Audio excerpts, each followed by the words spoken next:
ভাই আমার বলতে কষ্ট হলো বলতে হচ্ছে আমার মনে হয় ইউটিউবার হওয়ার স্বপ্নটা আর পূরণ হবে না। এটা কেন বললাম আপনারা ভিডিওটা শেষ পর্যন্ত দেখলেই বুঝতে পারবেন।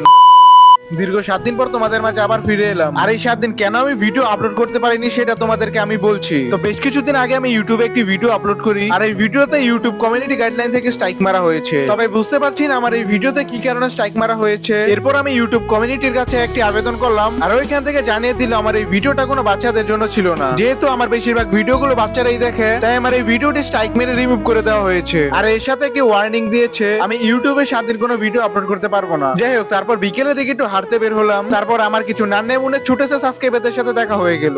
তুমি কি আমার ভিডিও দেখো? আমার ভিডিও ভালো লাগে? আমার কোন কোন ভিডিও তুমি দেখছো? গাছে দিকে কারো পারছো আরো আম পারছো আরো অনেক কিছু। আচ্ছা। আর ইউটিউব দাদা, আমার যদি কোনো ভুল হয়ে থাকে তাহলে ক্ষমার দৃষ্টিতে দেখবেন।